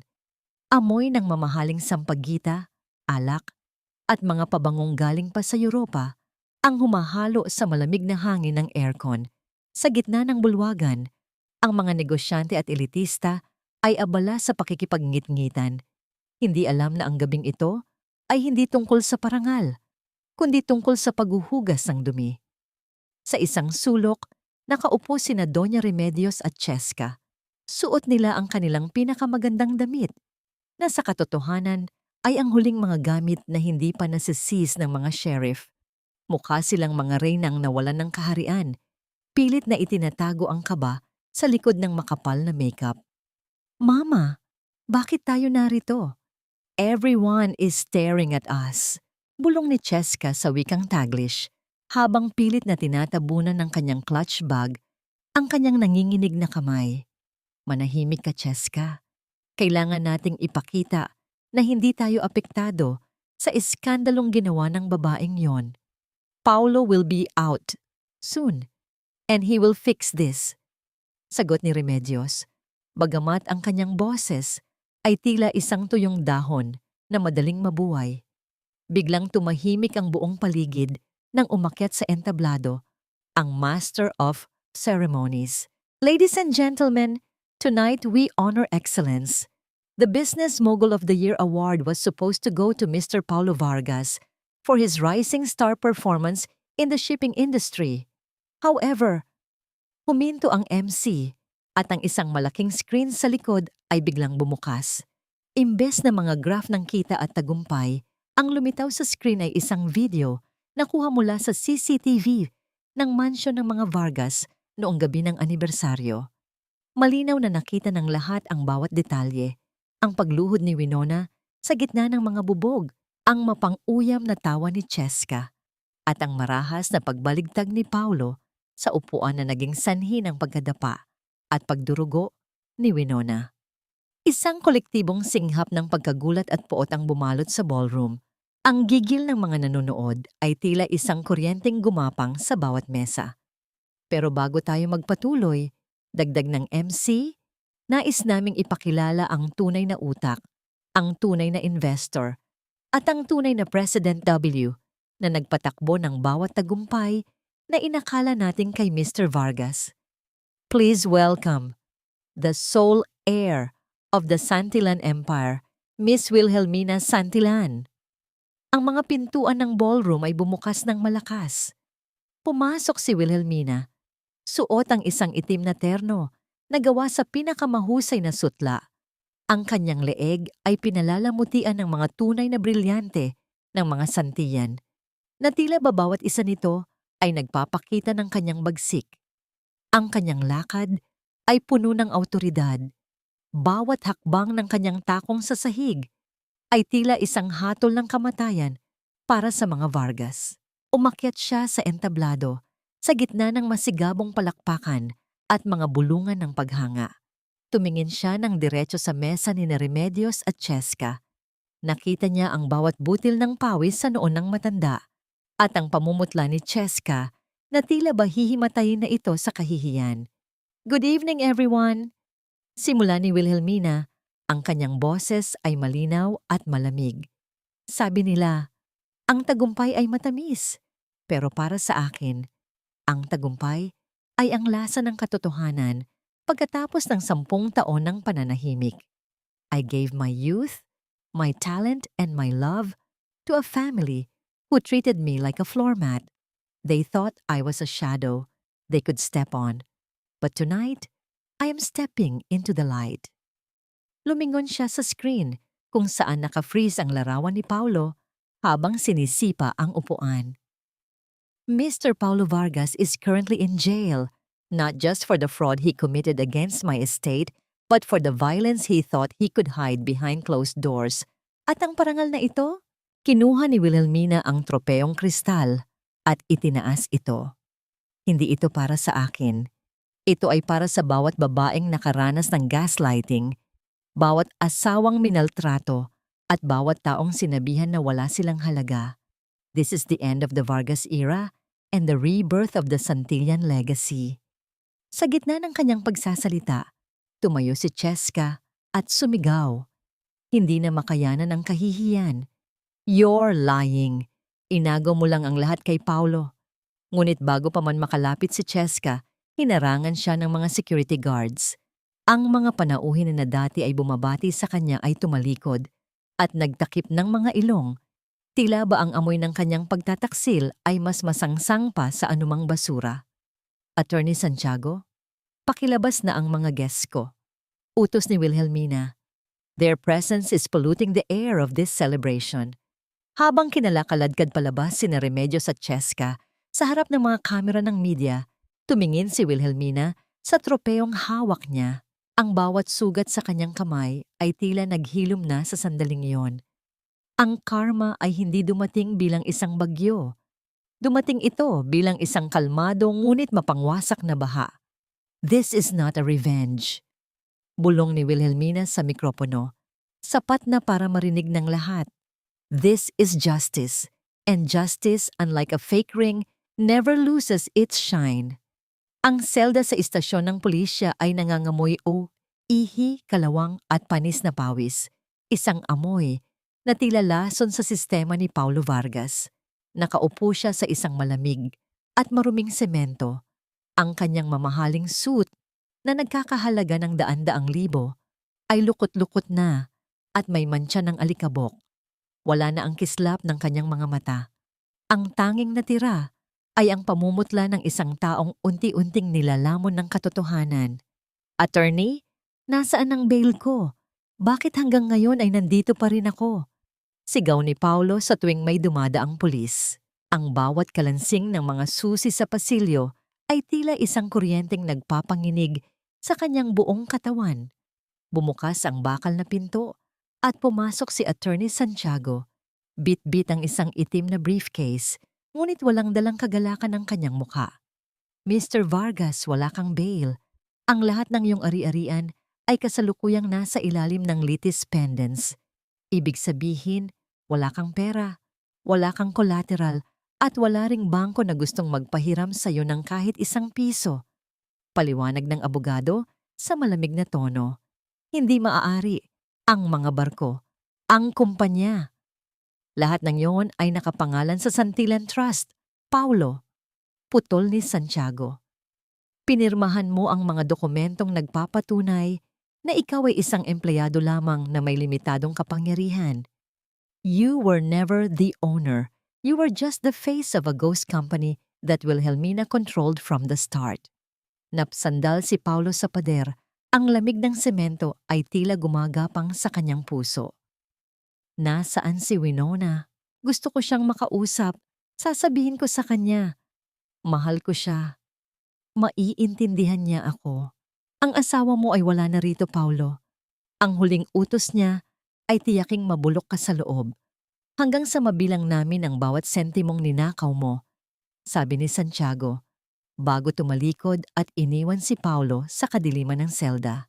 Habang nangyayari ito, sa isang mumurahing motel sa tabi ng highway, abala si Cheska sa pag-iimpake ng kanyang huling maleta. Amoy ng sigarilyo at luma na carpet ang bumabalot sa silid, isang lugar na hinding-hindi niya tatapakan kung hindi siya desperada. I'm out of here.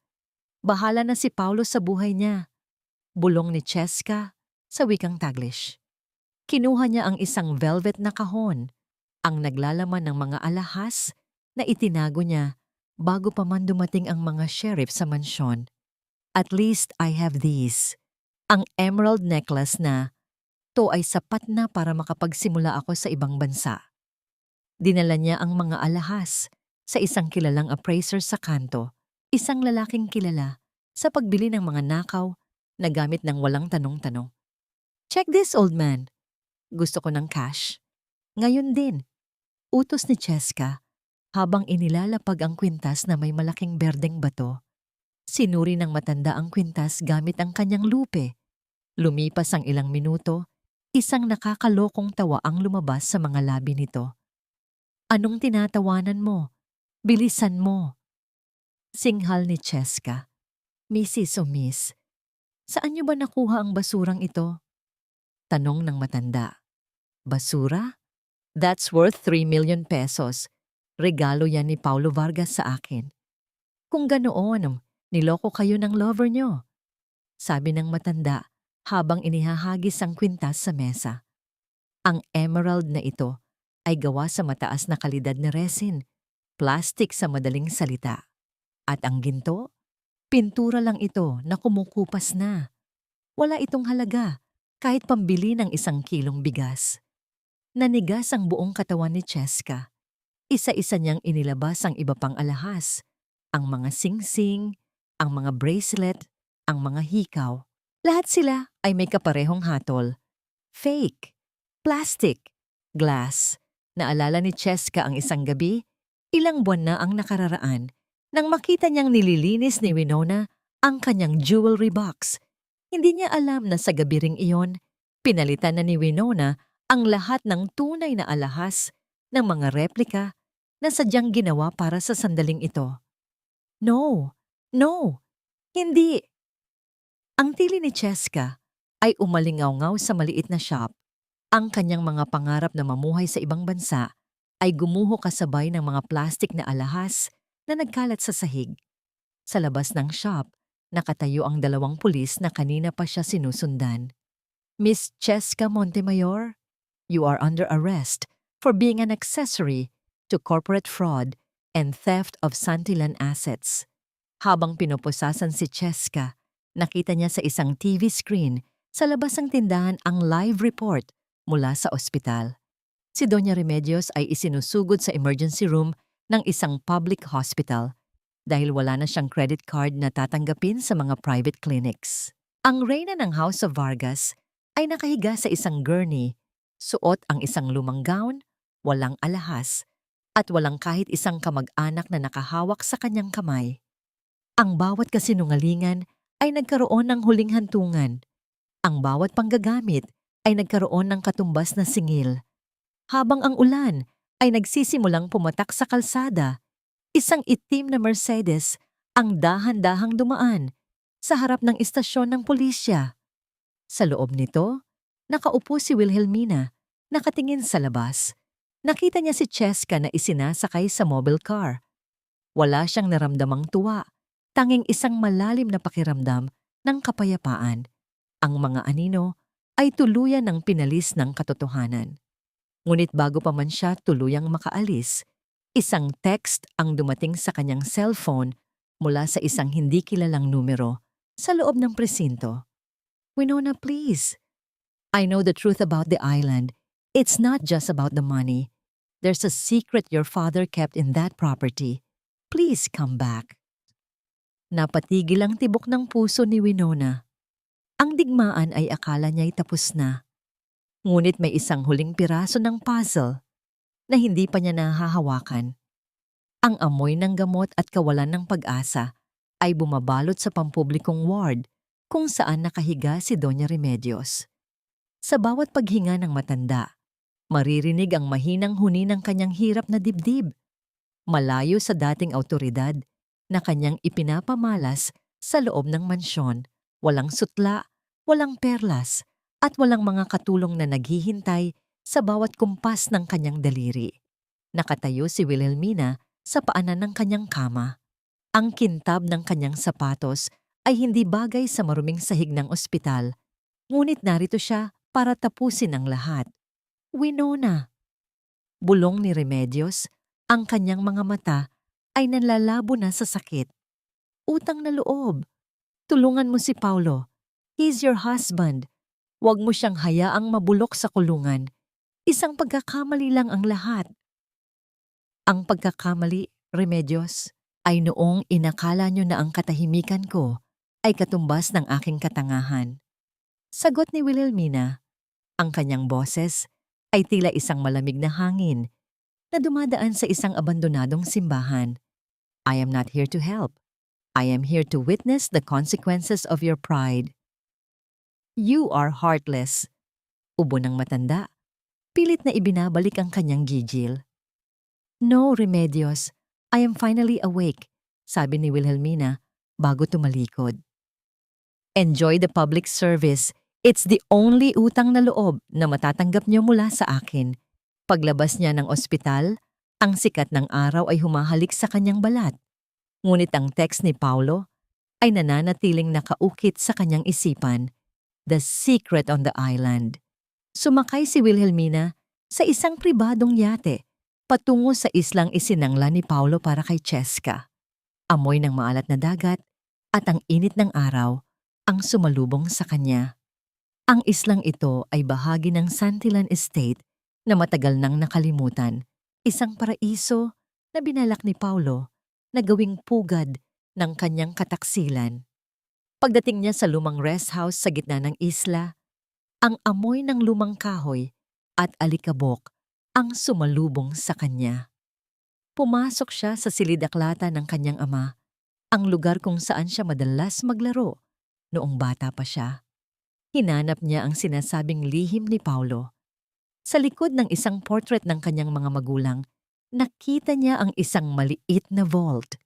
Gamit ang birthday ng kanyang ama, nabuksan niya ito. Sa loob, walang ginto o pera. Tanging isang makapal na envelope at isang sulat na may sulat kamay ni Paulo. Binasa ni Wilhelmina ang sulat.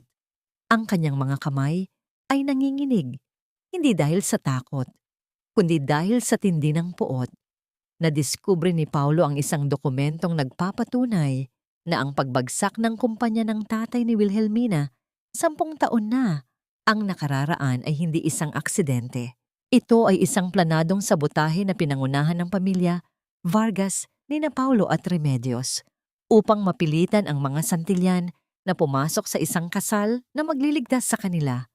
Pinakasalan siya ni Paulo hindi dahil sa pera, kundi dahil kailangan nilang kontrolin ang taong maaaring makatuklas sa kanilang krimen.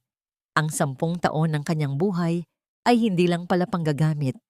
Ito ay isang mahabang serye ng pagtatakip sa isang pagpatay sa dangal at kabuhayan ng kanyang mga magulang. Nahanap mo ba, Winona? Ang boses ni Paulo ay nanggagaling sa speaker ng satellite phone na iniwan sa loob ng vault. Isang pre-recorded message. Now you know. We killed your father's dream to build mine. And if you destroy me, you destroy the only person who knows where the rest of the Santillan gold is hidden. Give me my freedom and I'll give you your inheritance. Isang nakakakilabot na tawa ang kumawala sa mga labi ni Wilhelmina. Tiningnan niya ang mga dokumento, ang mga ebidensyang magpapadala kay Paulo at Remedios sa habang buhay na pagkabilanggo para sa economic sabotage at conspiracy. You really don't know me, Paulo. Bulong ni Wilhelmina sa hangin. Tila ba naririnig siya ng asawa sa loob ng selda. I don't need your gold. I am the gold. Kinuha niya ang kanyang cellphone at tinawagan si Attorney Santiago. Attorney, update the charges. Conspiracy to commit economic sabotage and fraud against the Santillan estate from 10 years ago. I have the documents. And the secret gold, madam? Sinasabi ni Paulo na yon ang huling alas niya. Burn it, sabi ni Wilhelmina, habang dahan-dahang pinupunit ang sulat ni Paulo. I don't want anything that came from their lies. The only inheritance I want is the peace of mind that they will never step out of the jail again. Habang naglalakad siya palabas ng rest house, nakita niya ang mga trabahador na nagsisimula ng gibain ang mga pader na ipinatayo ni Paulo. Ang bawat hampas ng maso sa semento ay tila musika sa kanyang pandinig. Sa malayo, nakita niya ang pagsikat ng isang bagong buwan. Ang karma ay hindi lang pala tungkol sa pagbawi ng pera. Ito ay tungkol sa pag-alis ng bawat bakas ng mga taong sumira sa kanyang pagkatao. Ang ulan ay humahagupit sa bakal na gate ng mansyon ng mga Santillan. Tila mga latay ng langit sa lupang matagal nang nauuhaw sa katarungan. Ang amoy ng basang semento at ang lamig na humahalayhay sa balat ay sapat na para manginig ang sinumang nasa labas. Ngunit sa gitna ng unos, isang anino ang nananatiling nakaluhod sa putikan. Isang aninong dati ay naglalakad nang may mapagmataas na tindig sa mga bulwagan ng kapangyarihan. Si Paulo Vargas ay hindi na ang business mogul na tinitingala ng lahat. Ang kanyang suot na polo ay punit-punit, puno ng mantsa ng putik at dumi ng kalsada. Amoy ng kulungan, murang sigarilyo, at kawalan ng pag-asa ang dala niya. Nakalabas siya pansamantala dahil sa isang medical furlough, ngunit wala na siyang matuluyan. Ang bawat pinto sa Makati ay isinara sa kanyang mukha. Sa loob ng mansyon, bumukas ang malaking pinto. Lumabas si Wilhelmina, protektado ng isang itim na payong na hawak ng isang security guard. Ang bansa ay nagbago, ang kanyang anyo ay nagbago. Ngunit ang kanyang mga mata ay nananatiling kasing linaw ng kristal. "Winona! Winona! Please!" Sigaw ni Paulo, ang kanyang boses ay pumiyok sa tindi ng ulan. "Patawarin mo ako. Alam kong nagkamali ako, pero ginawa ko lang ang lahat para maging karapat-dapat sa'yo. I wanted to be successful para hindi ka na ituring na asawa lang ng isang nobody." Huminto si Wilhelmina ilang hakbang bago ang gate. Tiningnan niya ang lalaking dati ay itinuring niyang mundo. Ang hiya na dati ay nararamdaman niya para sa sarili ay lumipat na kay Paulo. Nakikita niya ang isang batang nagmamaktol dahil nawala ang kanyang mga laruan, hindi isang lalaking nagsisisi sa kanyang mga kasalanan. "Paulo, huwag mong gamitin ang pangalan ko para bigyang katwiran ang kasakiman mo," mahinahong sabi ni Wilhelmina sa wikang Taglish. "You didn't sabotage my father for me. You did it for your ego. Pinakasalan mo ako para magkaroon ng insurance policy, hindi dahil sa pag-ibig." "Mahal kita, Winona. Hanggang ngayon." Paulo tried to reach through the bars of the gate, his muddy hands grasping for her hem. "Isipin mo ang 10 taon natin, ang bawat gabi na magkasama tayo. Hindi ba pwedeng kalimutan na natin ang lahat at magsimula ulit sa isla? We can be happy there." Isang mapait na tawa ang kumawala sa mga labi ni Wilhelmina. Ang 10 taon na yon ay isang mahabang bangungot. "Paulo, every I love you was a lie. Every anniversary gift was bought with stolen money. You want to go back to the island? The island is already a sanctuary for abused women now. Doon ko itinatayo ang bagong buhay ng mga taong sinira ng mga lalaking katulad mo." Utang na loob, Winona. Si Mama, nasa ward pa rin. Wala kaming pambayad sa gamot. Kahit kaunti lang. Para lang sa kanya. Pagmamakaawa ni Paulo, ang kanyang mga luha ay humahalo na sa tubig ulan. Remedios is receiving the care she deserves from the government. Isang bagay na hindi niyo ibinigay kay Nanay Susing noong may sakit siya. Sagot ni Wilhelmina. "Huwag kang humingi ng awa sa taong tinuruan mong maging manhid." Dahan-dahang itinaas ni Wilhelmina ang kanyang kamay. Sa kanyang daliri, wala na ang huwad na singsing na tanso. Wala na rin kahit anong alahas na galing sa mga Vargas. Ang tanging suot niya ay ang kanyang dangal. "This is the last time you will see me, Paulo," sabi ni Wilhelmina. "The divorce papers are final. The criminal cases will proceed. At ang pangalang Vargas? I've officially dropped it. I am Wilhelmina Santillan. At ang babaeng sinipa mo sa sahig, 10 taon na ang nakararaan. Siya na ang nagmamay-ari ng bawat kalsadang nilalakaran mo ngayon. Ngunit na, Winona, huwag mo akong iwan dito. Winona." Tinalikuran siya ni Wilhelmina. Sa bawat hakbang niya pabalik sa mansyon, naramdaman niya ang bigat ng nakaraan na unti-unting bumibitaw sa kanyang mga balikat. Ang bawat patak ng ulan ay tila naglilinis sa kanyang kaluluwa. Inaalis ang bawat bakas ng amoy ng kusina at ng pananakit ni Paulo. Sumakay siya sa kanyang sasakyan na naghihintay sa driveway.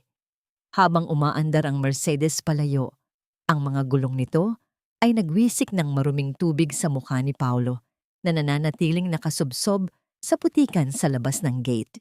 Ang lalaking akala niya ay hari ng kanyang buhay ay naging isang hamak na pulubi sa pintuan ng katarungan. Ang karma ay hindi lang pala pagbawi ng material na bagay. Ito ay ang makita ang iyong kaaway na humihiling ng isang bagay na kailanman ay hindi nila alam ibigay. Ang kapatawaran. Habang ang sasakyan ay lumalayo, tiningnan ni Wilhelmina ang kanyang refleksyon sa rearview mirror. Wala na ang takot, wala na ang kamatsile sa kanyang lalamunan. Ang reyna ay nakabalik na sa kanyang kaharian at sa pagkakataong ito, ang kanyang bungmin ay hindi nagawa sa mga tinik ng dusa kundi sa ginto ng kanyang sariling kalayaan. Ang sikat ng umaga sa hardin ng mga Santillan ay may dalang kakaibang ginto.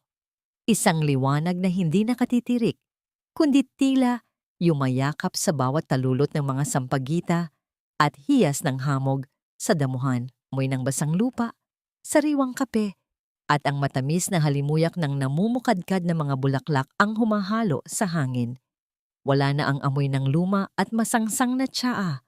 Wala na ang amoy ng bawang at pawis na dati ay nakadikit sa balat ni Wilhelmina.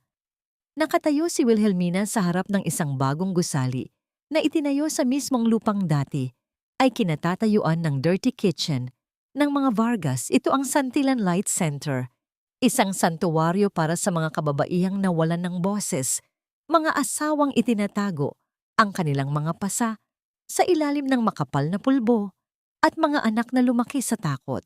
Tiningnan ni Wilhelmina ang kanyang mga kamay. Wala na ang mga paltos mula sa mainit na hurno. Ang kanyang mga kuko ay malinis at sa kanyang daliri ay nagniningning ang isang maliit na selyo ng pamilya Santillan.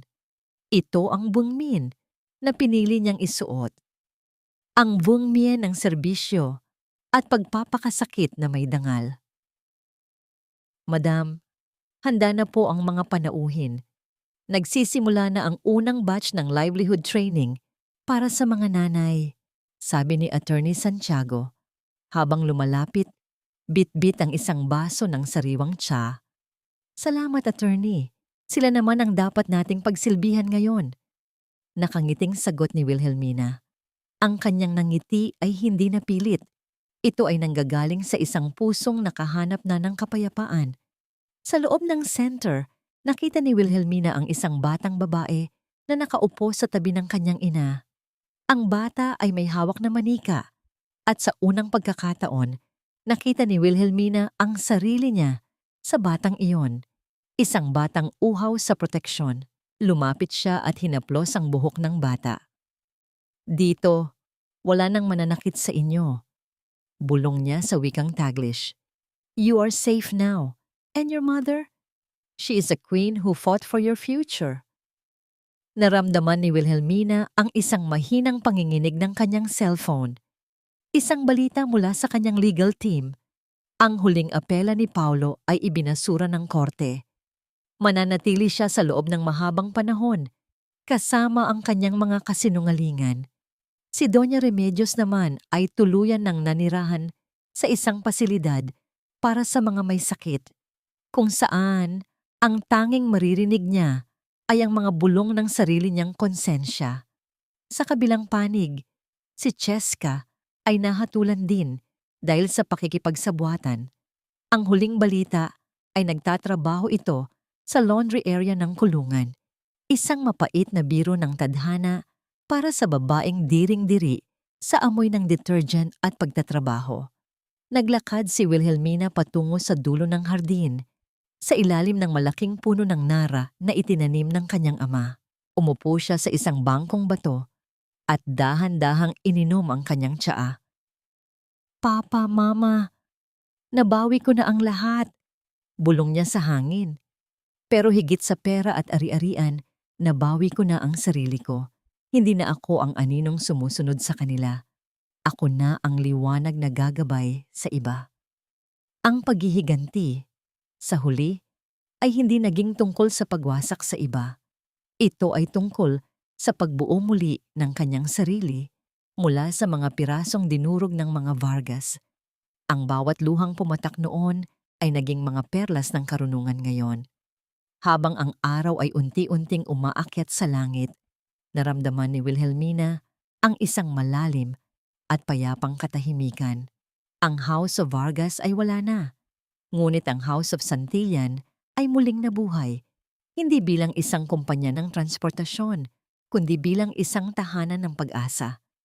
Paglipas ng isang taon, ang Santillan Light Center ay naging tanyag sa buong Pilipinas.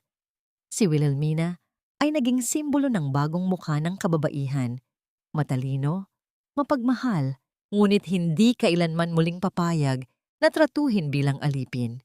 Isang hapon, habang naglalakad siya sa tabing dagat ng kanyang isla, nakakita siya ng isang maliit na bata na naglalaro sa buhangin. May nahanap itong isang pirasong kristal na kumikinang sa ilalim ng araw. "Look, Ma'am! Diamond!" Sigaw ng bata nang may tuwa. Ngumiti si Wilhelmina, kinuha ang kristal at tinitigan ito. Alam niyang ito ay isang piraso lamang ng bote na hinubog ng dagat. "Hindi yan diamond, anak." Mahinahong, sabi ni Wilhelmina. "Pero mas mahalaga yan, dahil yan ay isang bagay na nasira, tinangay ng alon, ngunit pinakinis ng panahon hanggang sa maging maganda muli. Parang buhay natin." Ibinalik niya ang kristal sa bata at tumingin sa malawak na dagat. Ang bawat alon ay tila bumubulong ng isang mahalagang aral. Ang pamilya ay hindi nasusukat sa apelyidong dala mo, kundi sa respeto at pagmamahal na ibinibigay mo. Ang tunay na utang na loob ay hindi dapat maging kadena, kundi isang inspirasyon para maging mabuti sa kapwa. Dahan-dahan, tinalikuran ni Wilhelmina ang dalampasigan at naglakad patungo sa kanyang bagong buhay. Ang kanyang mga hakbang sa buhangin ay malalim, matatag, at higit sa lahat, malaya.